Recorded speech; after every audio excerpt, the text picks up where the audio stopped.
इस कार्यक्रम के पुण्यार्चक हैं संस्कार सागर पंचपालियती इंदौर।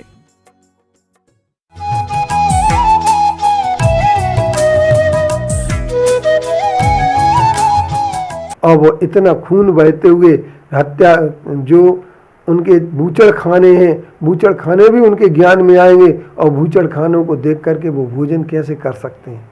इसलिए हमारे दिगंबर पंथ में एक ही बात कही गई है, और दिगंबर पंथ ही नहीं, जिनेंद्र भगवान के आगम में भी यह कहा गया है कि भगवान कभी भी भूख और प्यास की बाधा से दुखी नहीं होते हैं, क्योंकि उनके मोह का अभाव हो चुका है। नट्ठा राय दोषो इंद्रिय नानम च केवलिस जदो और तेन दुत सात आज सुख दुखम नत्थि इंद्रियजम। गोमतसार कर्मकांड की 127वीं गाथा में ये कहा गया है कि भगवान के इंद्रिय आदि का दुख नहीं होता है, क्योंकि उनके राग द्वेष का अभाव हो जाता है। इसलिए केवली भगवान के साथ असातना जन्य सुख दुख नहीं होता है। वे तो संपूर्ण दुखों से ऊपर उठकर मुक्ति के परम अधिकारी बन जाते हैं। ओम शांति। ओम नमः सिद्धेभ्यः। ओम नमः सिद्धेभ्यः। पत्रम यत्र विहायशी प्रविपुले स्थातुं क्षणं न क्षमम् तत्तास्ते गुणरत्नरोहणगिरि यो देवदेवो महान् चित्रं नाट्य करोति कस्य मनसा दृष्टा पुरे श्रीपुरे सश्री पार्श्व जिनेश्वरो विजयते दिग्वाससां शासनम दिग्वाससां शासनम। आज हम आप सब लोगों के लिए यह बताना चाहते हैं कि केवल ज्ञान कैसे होता है।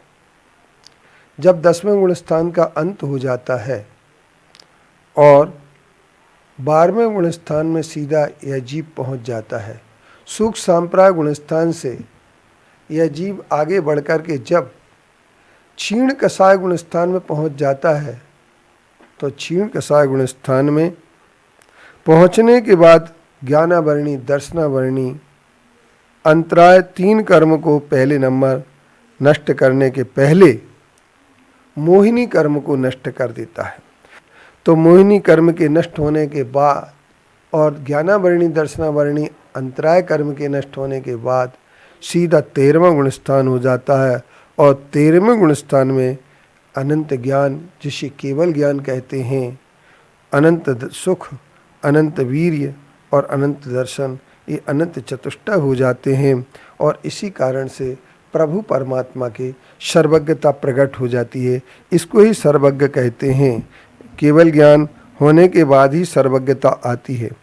ऐसा आने के बाद 18 दोषों से रहित हो जाते हैं, जिनमें जन्म, जरा, तृषा, क्षुधा, विस्मय, आरत, खेद, रोग, शोक, भय, निद्रा, चिंता, पसीना आदि मरण भय तक मिलाकर के ये 18 दोषों से रहित हो जाए।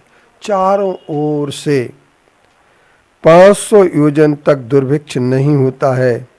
कोई भी प्रकार के उनके न नख बढ़ते हैं, न केस बढ़ते हैं, न उनके पलक झपकते हैं, न उनके छाया पड़ती है, और वे पृथ्वी से निराधार गमन करते हैं। और उनको इसलिए अंतरिक्ष कहते हैं। और ये अंतरिक्ष में ही रहने वाले हो जाते हैं, इसलिए इन्हें अंतरिक्ष पार्श्वनाथ कहा जाता है। उनके आसपास के रहने वाले जीवों में बैर विरोध नहीं होता है। उनका रक्त, मांस, धातुएं आती जो होती हैं वो पूरी शुद्ध हो जाती हैं, मल रहित हो जाती हैं। शुद्ध स्फटिक साकांशो तेजो मूर्तिमयम गुणा जायते क्षीण दोषस्य समधातु विवर्जितम। ये हमारे किसी ने कहा है, दोष से रहित केवली भगवान होते हैं और शुद्ध स्फटिक मणि के समान जिनके सम धातु आदि हो जाते हैं। केवली भगवान कबला आहार अर्थात ग्रास उठा उठा करके नहीं खाते हैं।